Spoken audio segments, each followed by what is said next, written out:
Drone attack has struck the vicinity of Khartoum International Airport.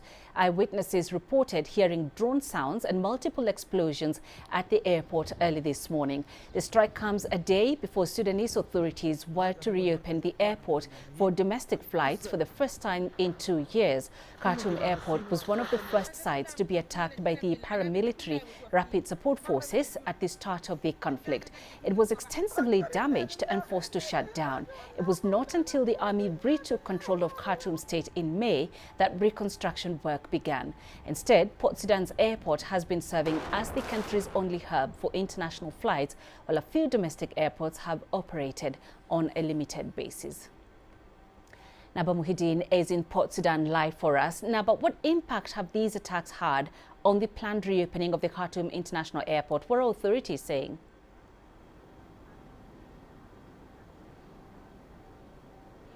Actually, since the drone attack took place in Khartoum airport, many people were panicked and afraid that this will, of course, hinder any efforts to convince hundreds of thousands of families to return to Khartoum, because people were so happy with the resumption of flights to Khartoum airport. But it was expected that the RSF will attack the Khartoum airport, because for a while RSF has been attacking civilians and civilian infrastructure in order to send a message that there is no safe place for people and there is no safe cities. So of course it will impact on the returning of families to the capital Khartoum, and of course on the trade and the movement of people and goods to Khartoum, because the fixing of airport and rehabilitation of the Khartoum airport took a long time, and people were very happy of resumption of flights. So we will see more economic, social and security impacts on the attack on Khartoum airport. Now, but this reopening could be a lifeline for displaced Sudanese, reconnecting families and allowing aid groups to deliver much needed supplies. So what next now? What are you hearing?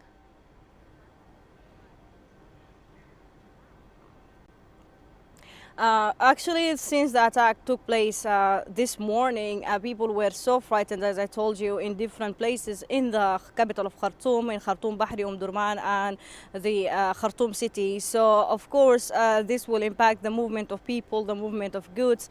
We are hearing that many families who want to return to Khartoum right now, maybe they are skeptical about returning to Khartoum. The United Nations registered in a report that more than 1.3 million Sudanese people will return to Khartoum by July. So we are expecting that the number is increasing right now. About 2 million of people returned from neighboring countries and from internal displacement camps and cities to Khartoum capital and to their home states. So such attack will of course impact the returning of families. I'm hearing that some people are changing their mind about returning to the capital Khartoum, but of course with many security procedures and including securing Khartoum airport and making more military advances towards the places that the RSF is taking as a base, attacking the capital Khartoum, because right now they are in Kordofan, which is neighboring to Durman city. If the Sudanese military make new advance in Kordofan and control the whole area, the threat on Khartoum, the capital, and Durman will of course decrease. And above all, of course, if the two parties accept peace resolutions and peace efforts, that will fasten or that will make the peaceful resolution faster, and of course will end the suffering of millions of people. Now, but the European Union has warned that it is ready to impose further sanctions on those responsible for the conflict. How has this been received?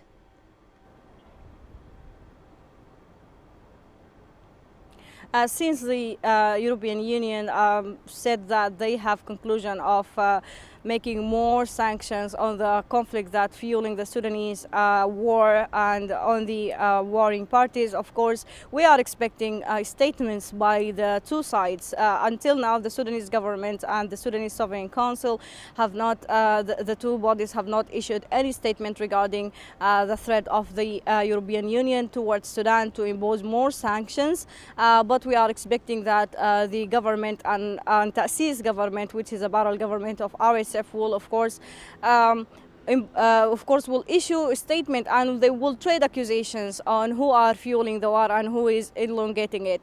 So up to now, there is no formal reaction, but people on the ground are reacting to this, saying that European Union is the sanction is one of the cards that is using to push on the two parties to accept the roadmap that was suggested by the Quad and to go towards the peaceful resolution. So it may be one of the cards that the international community is using to push on the two warring parties to accept the roadmap and to sit on negotiation tables and end the war that is now it's almost 3 years since it started, and it's every day it's impacting millions of Sudanese people across the country.